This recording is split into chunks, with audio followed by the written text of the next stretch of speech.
Veda means knowledge, but it's not knowledge of external information. It's pure knowledge. It's knowledge of the fundamental laws of nature. So our whole universe is underpinned by an intelligence. Fact. None of the healthiest, longest living cultures throughout history have ever heard of good fats, bad fats, low carb diets, glycemic index, antioxidants, and the list goes on.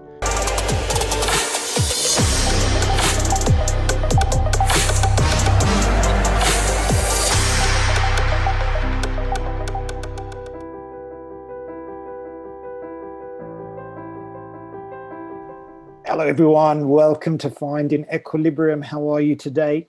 So my guest today is Mark Bunn, and I'm super excited to speak to Mark. Mark is the author of a number of books, including Ancient Wisdom, a book that I stumbled across a few years ago, and it really spoke to my very soul, I have to say. Mark is also a former AFL player, an Ayurvedic medicine practitioner, and a keynote speaker, speaking to many corporates around the world. So I'm delighted to have you. Thank you for spending some time with us today, Mark. How are you? Lawrence, I'm very well, and it's a great pleasure to be with you and your wonderful audience.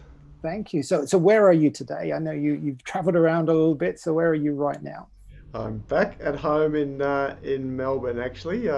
Brisbane last week. Just got out before the borders closed and had to isolate and get tested, but otherwise we're comfortably back home. Oh, that's good. Well, welcome home. So let's for people who haven't read your books or are familiar with your work, let's go right back, because it's a very interesting journey that you've had. I mean, starting as a football player and then Ayurvedic, and so how did that transition occur? What happened? Yeah, well, I'd always wanted to play AFL football. That was my passion as a boy. Everything else was secondary. And in my very first season, I played about 2 games, I think. My brother-in-law, who was a top cricketer at the time, and my sister suggested I learn something called transcendental meditation, which 30 years ago seemed very strange and cuckoo. But I needed all the help I could get as a footballer. I was no superstar, so I went and learned, and I loved it. But the interesting thing was that about 2 or 3 years after, the guy who taught me gave me a book on Ayurvedic medicine and sports performance. And I was actually studying Western health science at the time.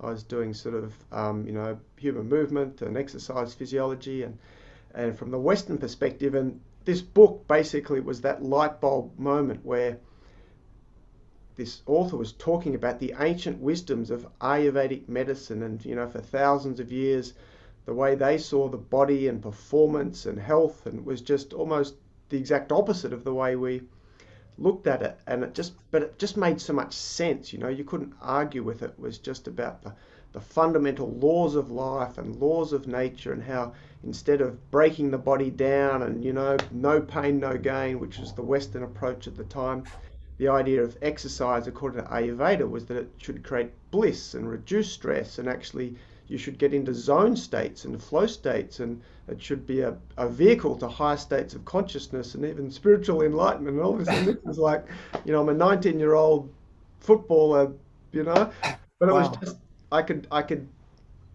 sense the wisdom in it. And so then when it started to speak about diet and how diet should be different for every different person, you can't just have a one-stop shop, and relationships and the work we do should all be based on our body type, and it just resonated, and I loved it. And so began this journey of sort of looking into the Eastern medicine and Eastern traditions and Ayurvedic medicine more formally, and then since then sort of blending the two, that using the best of Western science and the Western wisdom, but sort of backing that up with the ancient wisdom and the traditional cultures and the indigenous cultures that about a lot.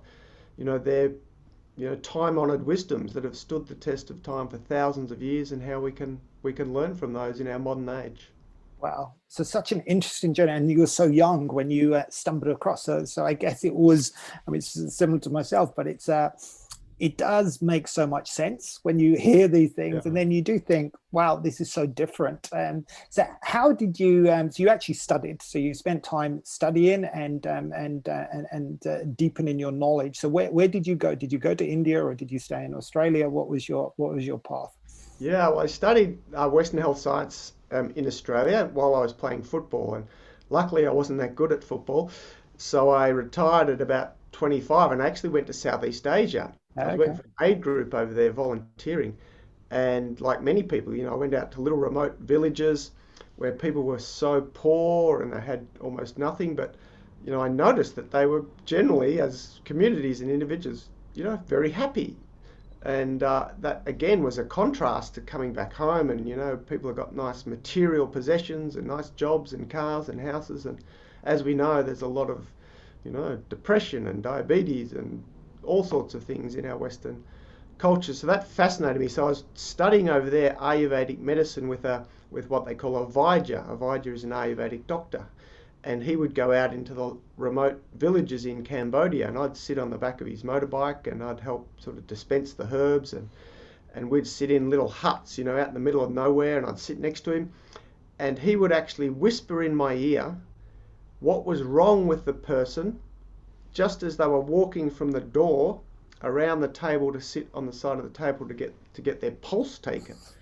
And just by the color of their face or the way they walked or the tone of their voice or the um, anything, and he it was just amazing, and that just blew my mind. So I then came back to Australia, and I was very lucky that there was a private college in Melbourne that was doing a course in this approach, and so for 2 years I studied full time there, and then again really luckily, as soon as I finished that formal course, we had another couple of Vaidjas, a husband and wife couple, came from India to Australia to tour and do consultations, and I sort of became their national tour manager in a sense. And for 2 years, I basically lived with them and travelled with them and sat in on all their consultations and took Wow. the patients' pulses and sort of took all the notes and just dispensed the herbs. And that was like 10 years of classroom training. I always say it's like No, absolutely. Wow. It yeah, was definitely your destiny, wasn't it? Like to yeah. really stumble across it. So that's such an interesting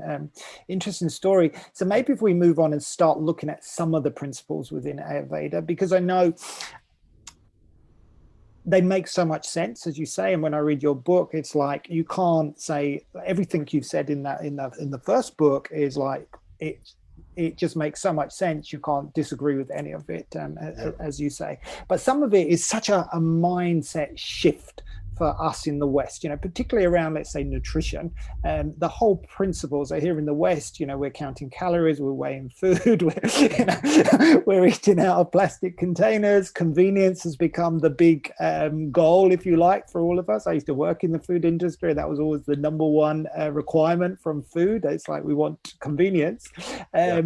But the way Ayurveda looks at nutrition is completely different, and I'd love you to just share some of the differences between the Ayurvedic or the Eastern philosophy of nutrition or food versus the way we're used to eating here in the West.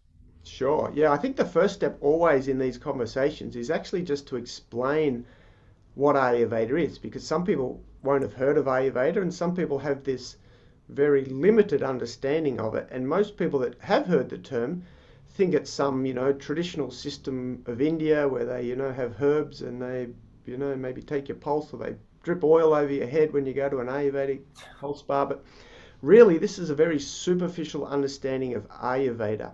Veda means knowledge, but it's not knowledge of external information. It's pure knowledge. It's knowledge of the fundamental laws of nature. So our whole universe is underpinned by an intelligence. The seasons come at certain times, the baby's born and it grows in a very intelligent, orderly way. And so these underlying laws of nature govern everything in life, including us as humans. So that the ancient rishis, the sages, where Ayurveda comes from, could cognize these laws. So it's not something that's Indian. People think Ayurveda is Indian, but it's not. although it's been kept lively in India, that knowledge throughout time, it's the knowledge of the universal, eternal laws of life. And so they're available to any individual in any location at any time. So we all have Veda, that knowledge within us. And this brings us to this question of food. And I think actually on the back cover of the book, there's a line that says, and I say this in all my seminars and corporate talks, fact, none of the healthiest, longest living cultures throughout history have ever heard of good fats, bad fats, low carb diets, glycemic index, antioxidants, and the list goes on.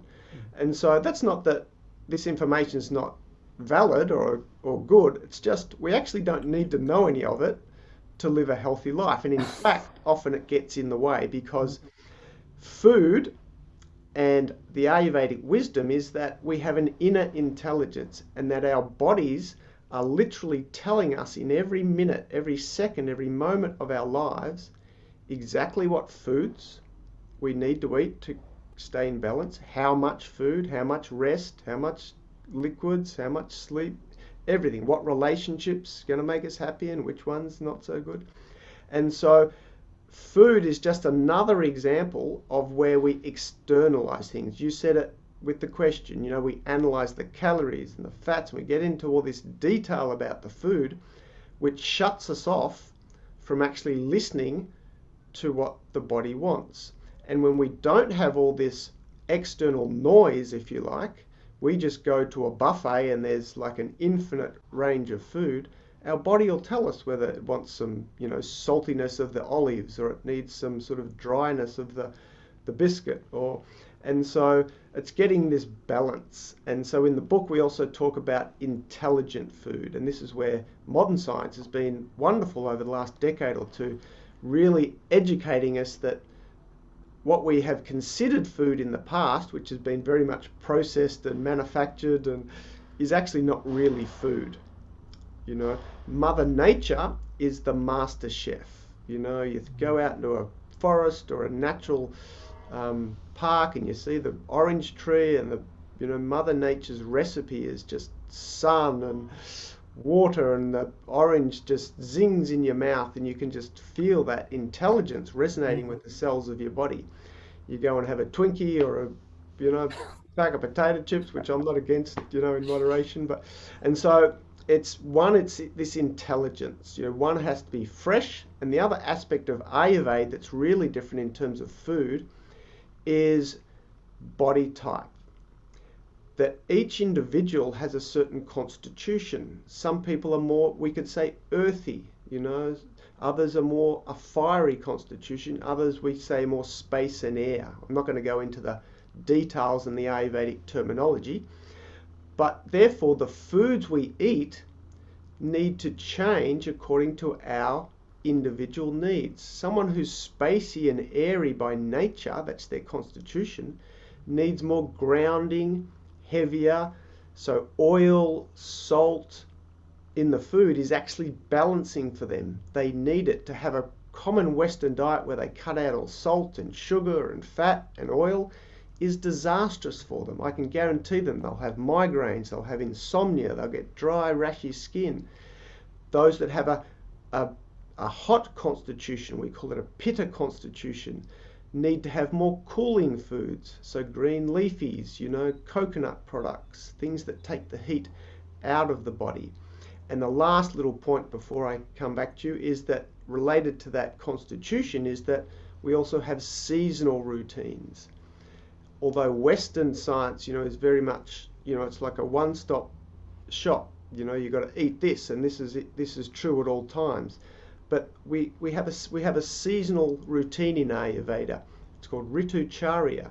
And so in the middle of summer, when the weather's hot, naturally the body needs more cooling foods to help it take the heat out of the body, so we don't get rashes and reflux, or we don't get angry and hot under the collar emotionally.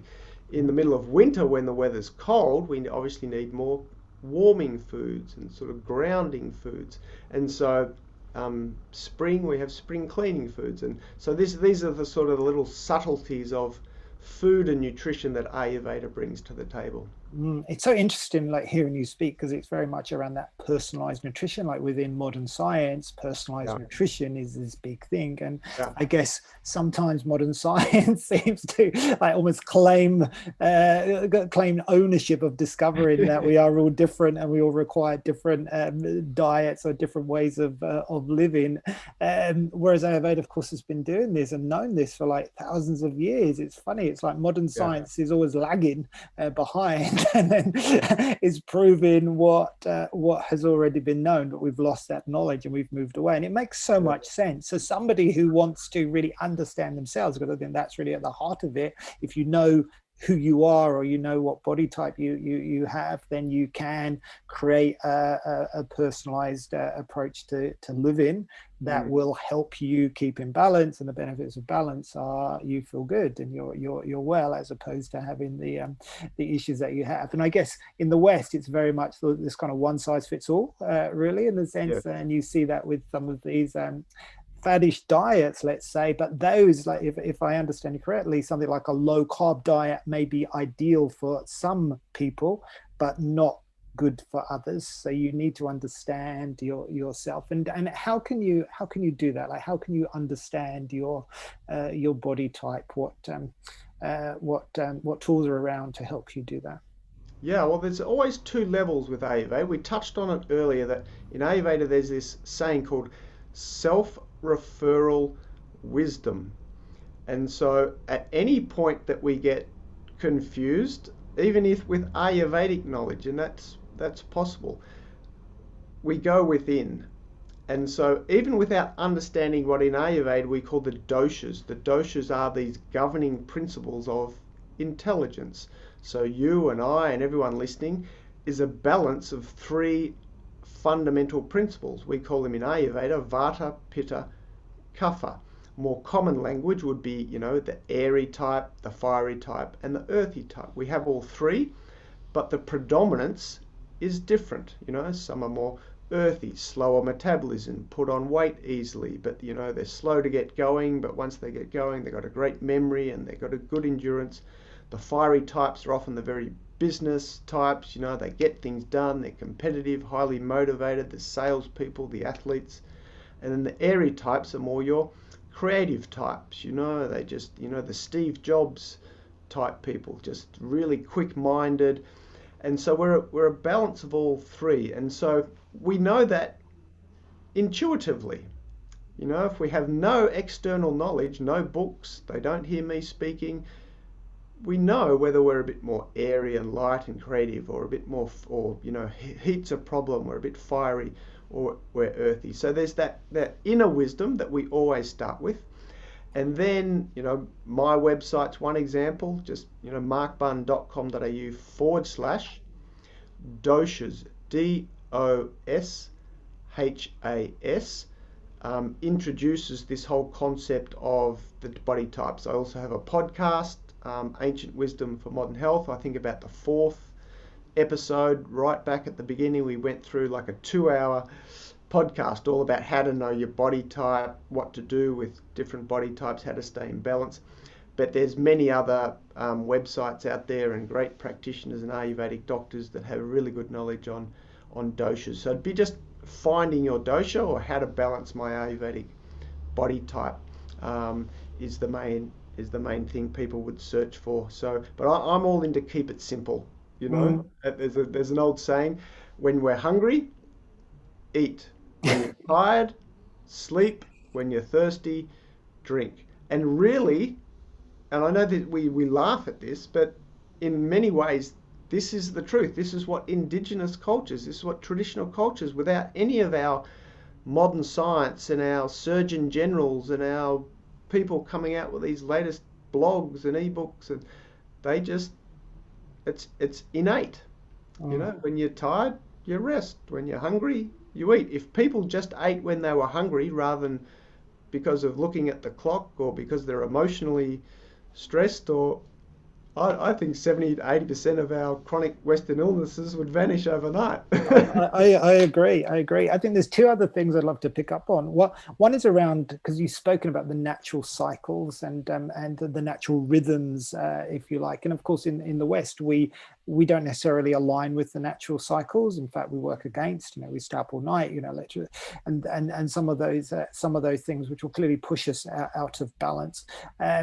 Are there any other points that you can highlight in terms of how we can every day align more to the natural cycles? And maybe we could also bring in the point around you've mentioned it, but the elements in terms of fire, earth, air, I think water maybe, or space.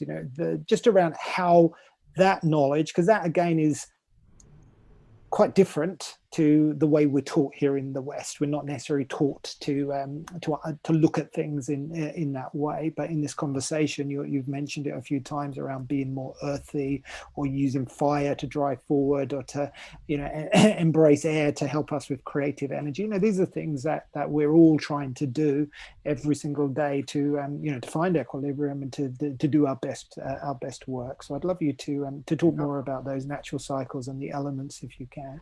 Sure. Yeah. Well, in a sense, they're two different questions. So I'll answer both. But the natural cycles is a really interesting one, and I'd like to give credit to modern science right from the start, because they are really doing some wonderful research into both these areas. But as you touched on earlier, with diet, modern science probably the last decade now has this new shiny thing called personalized medicine or personalized diet, which, of course, Ayurveda and other traditional sciences have known for thousands of years. And it's the same with natural cycles. What modern science calls circadian medicine or chronobiology, which is 20 or 30 years old, and they're still working half of it out. Ayurveda have mapped it out and understood in exquisite detail every hour of a 24-hour daily clock, and even the seasonal clock, exactly what happens internally and what we need to do to stay in balance. And one of the big things as a practical thing is what we do in the evening. With our technology and our modern lighting, as a human species, we've started to stay up later and be more active in the evenings. We eat our main meal, most people still, once the sun has set. This is starting to change, again, with some really good research around intermittent fasting.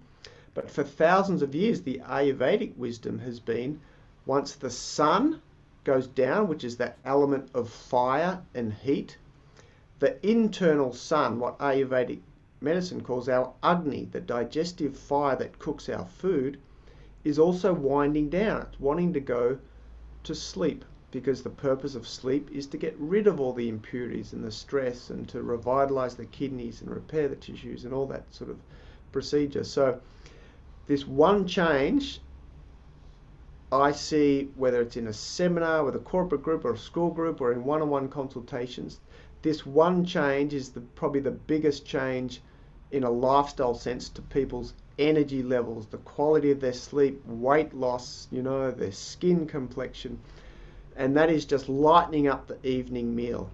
Once we get to 5, 6, 7 p.m., the transition in Ayurveda is towards the nighttime cycle. We want to slow it down. So getting rid of that big, heavy evening meal, having that more in the middle of the day, and then just having lighter, more easily digested foods in the evening, so that by the time we go to sleep, all the body's resources and energy is going to where we want it to go. It's going to the brain to get rid of those impurities and to establish the memories of the day, and the liver, and clean the body, rather than simply going to the stomach to try and digest that food. So that's a really, really good example. And intermittent fasting is starting to replicate that, even though most of the modern regimes are slightly out of kilter with the best natural cycles. So the second question, in terms of the elements, is again just understanding simply what our world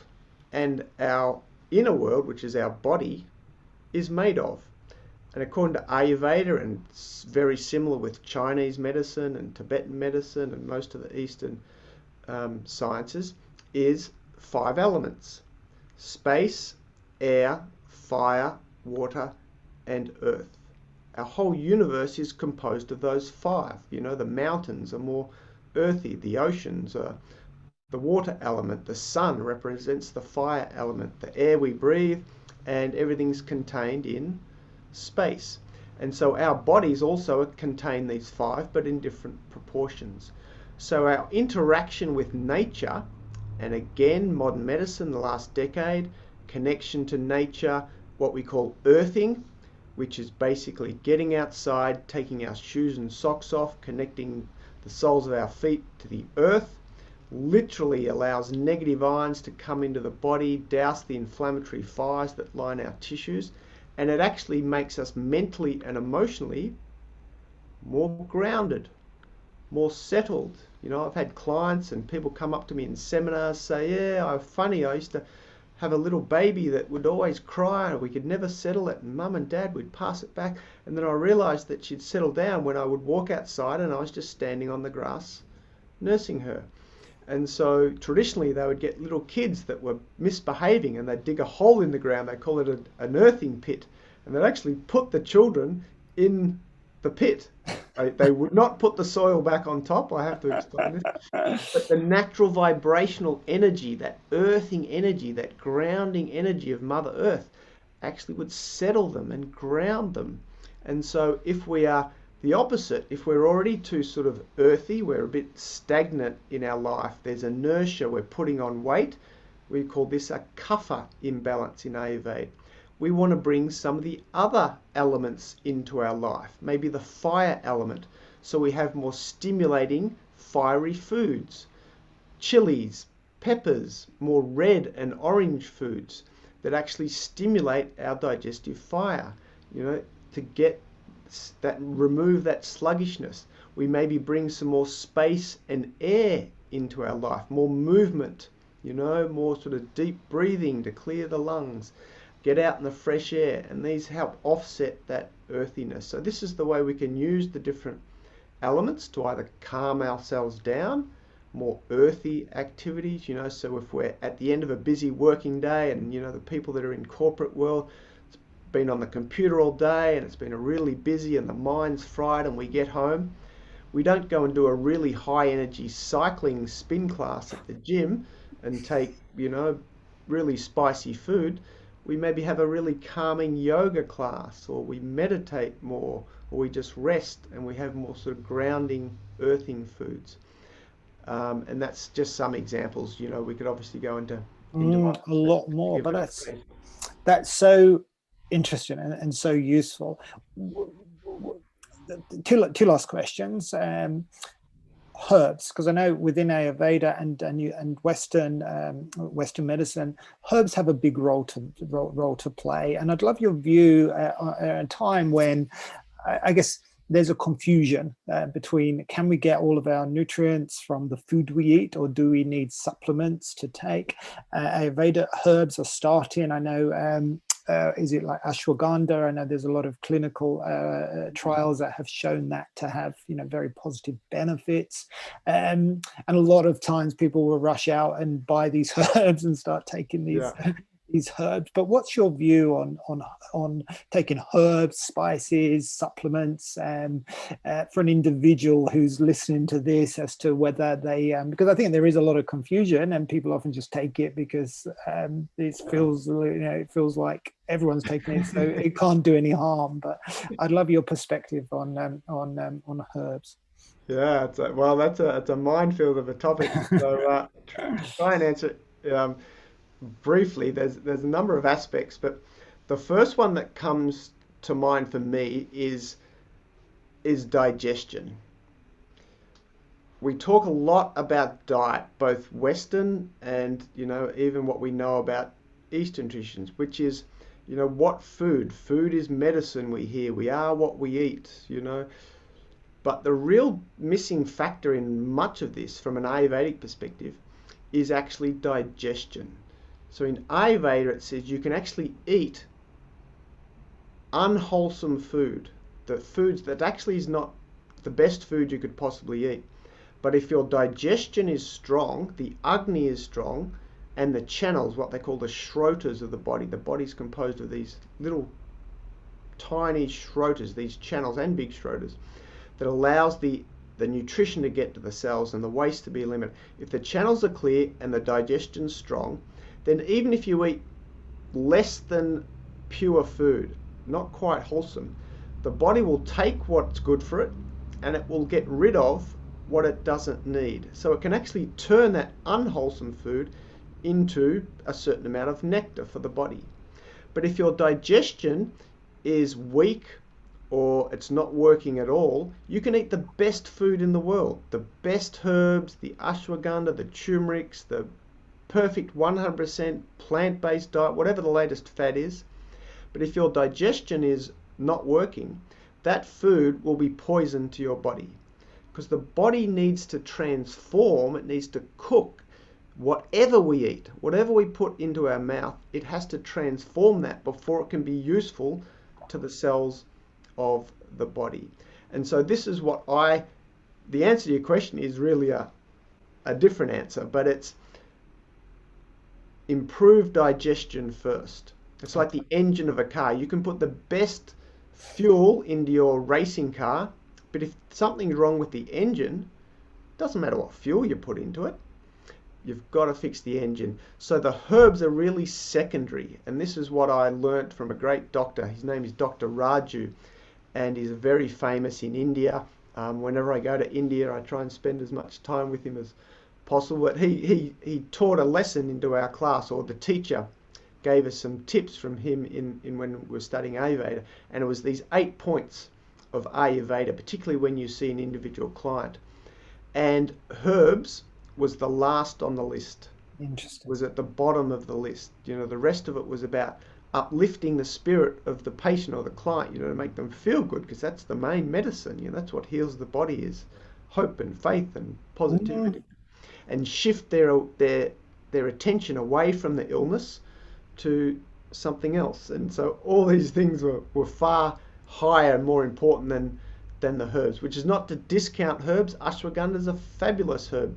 The other part, just quickly before I finish, is that what happens when Western science brings out herbs is basically what they did with pharmaceutical drugs. Is they think that one thing is an active ingredient, and it's the wonder herb or the wonder pill, and that's what they provide. Whereas in Ayurveda, it's actually very rare that one would be prescribed one individual herb by itself, because the understanding is that Mother Nature works in a synergistic wisdom, that there's an intelligence of herbal compounds, that even though one might be an active ingredient in a sense of doing what we want it to do for the liver or the blood pressure, it's the other herbs that maybe mitigate certain side effects of that herb.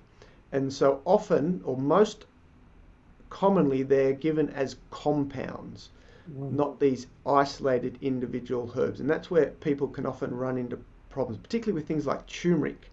Turmeric's very heating to the body, and it wasn't designed to be taken just raw. You don't just put it in a glass of water and drink it raw. That's actually not necessarily good for the body. Turmeric's designed to be cooked. You have some ghee and you fry it up, and that's what activates the inner intelligence of the turmeric. So there's all this wisdom that's lost when we take these herbs individually, but some of them still have value, and I'm not against people sort of taking them when it's done in the right way. Absolutely. So interesting. And when you talk about digestive health, and is that very aligned with like the modern emerging research, if you like, around gut health and the microbiome? So it's the same principle. Again, another example of something that's been in existence for thousands of years, but is becoming more of a modern concept. So it's the same thing in terms of looking after your digestive health and making sure you're healthy from a gut perspective, so that everything is translated positively that you put in your body. Yeah, well, it's related, definitely, but again, there's like the iceberg. We get the tip of the iceberg, but sometimes we don't get what's underlying. And so with gut health today, again, what we're told is, gut health's so important and there's this microbiome and we need probiotics. But the way we get them is, again, in products. Sometimes it's in food, great. But what the Ayurvedic view of digestion that's deeper is that what really impacts digestion even more is things like stress, is whether we actually sit down to eat rather than we stand up and we race around, or we eat in the car, or we eat when we're emotional. And so it's this aspect of digestion related to the digestive fire. And the analogy I use is like it's a campfire.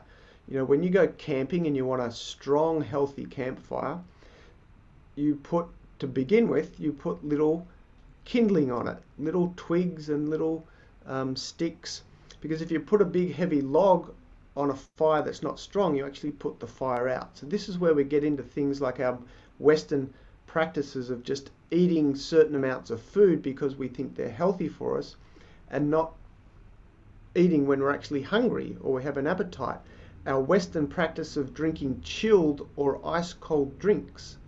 You think of a digestive fire, it works on the principle of heat. We want the fire to be strong. The first thing you would do to put the fire out is to drench it in ice cold water or chilled water. And that's a very common Western habit. You go to China or you go to throughout Asia, and they'll sip their warm tea. You want a clean house, and a lot of this stuff about gut health and intermittent fasting is all about cleaning the body, autophagy, which is fantastic.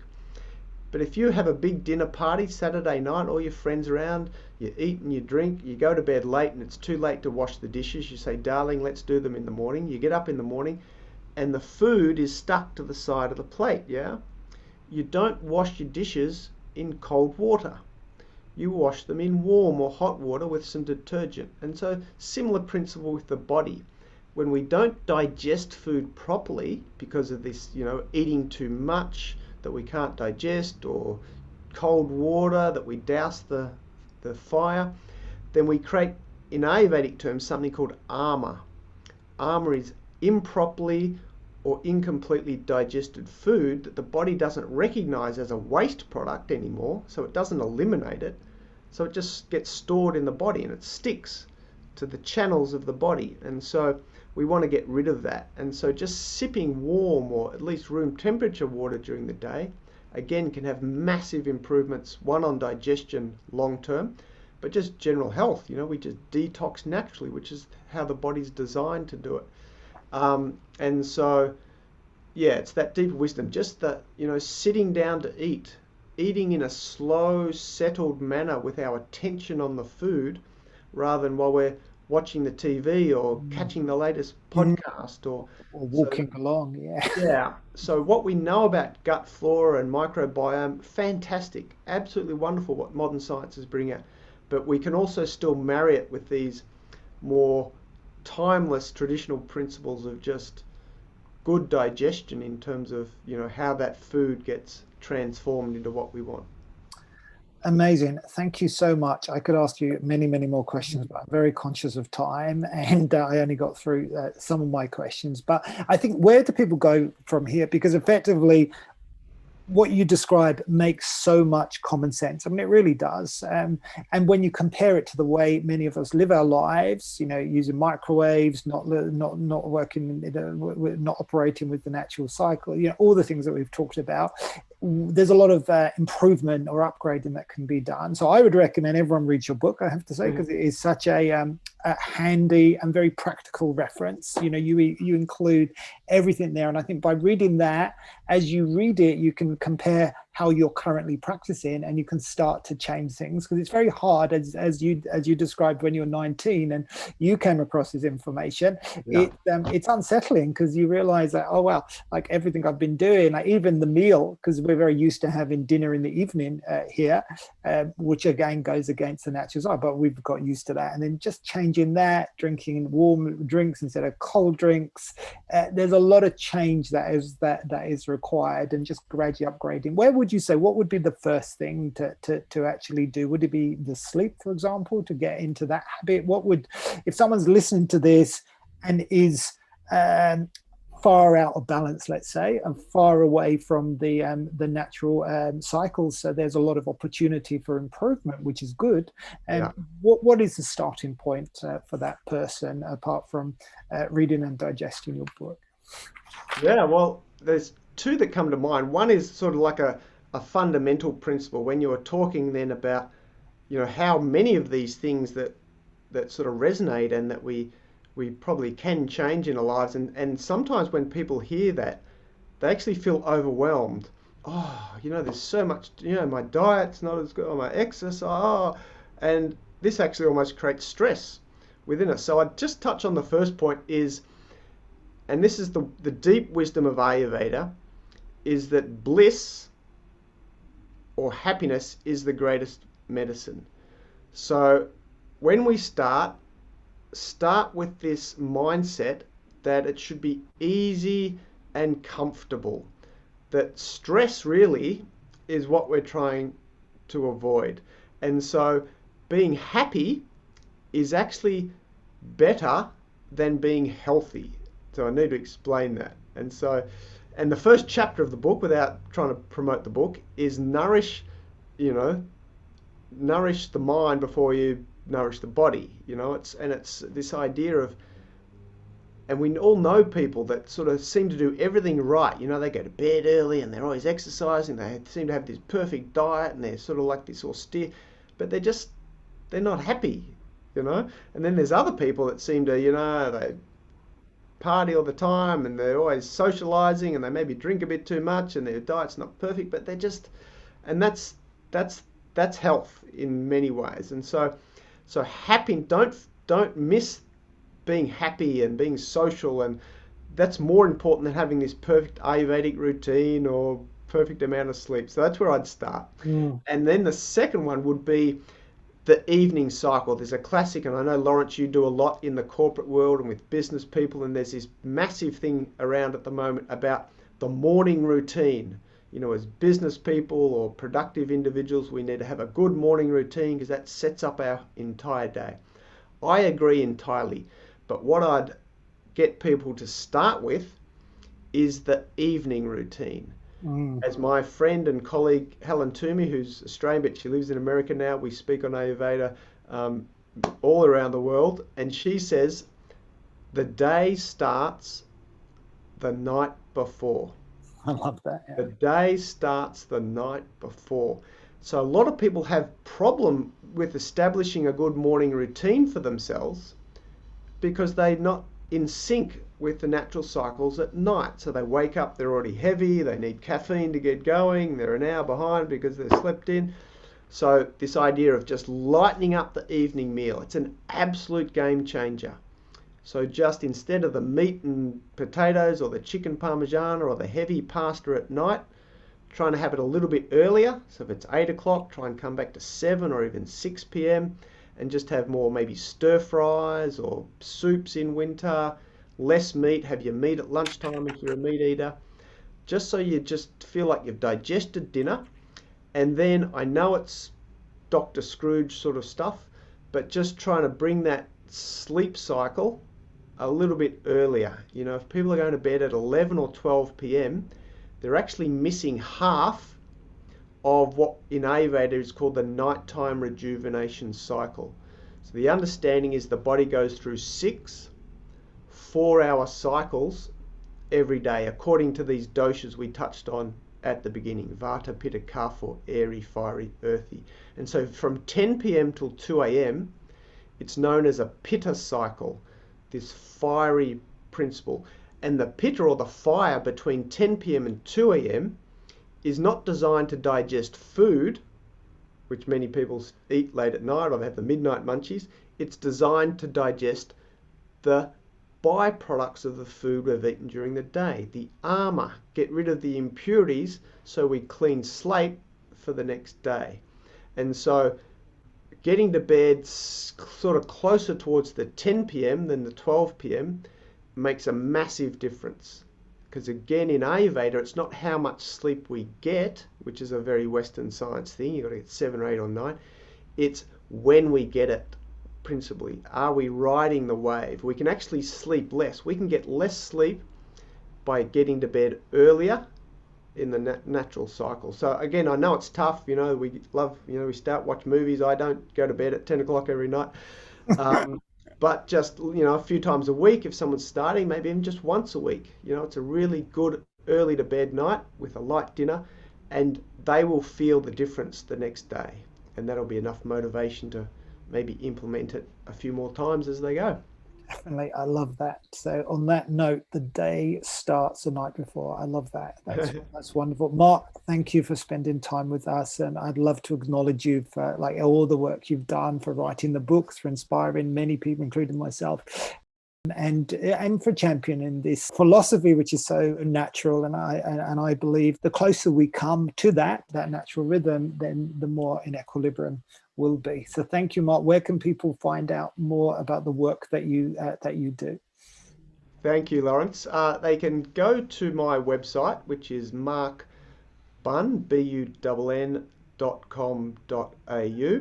On there, there's a speaker link. So those that, in the corporate world, my probably number one passion is for sort of giving these talks out in, keynotes and workshops at company conferences and school groups and things. There's also links to the book, and I'll just show, that's the actual original cover of the book, which is the one we designed. The one that you have, which is a white cover, was actually a rebrand by a group called Oliver's, which run sort of natural, healthy fast food outlets that people are seeing. So that's where I got it. Yeah. But no, markbunn.com.au will have everything on the books and the podcasts and the Ayurveda side, and then also for those interested in talks.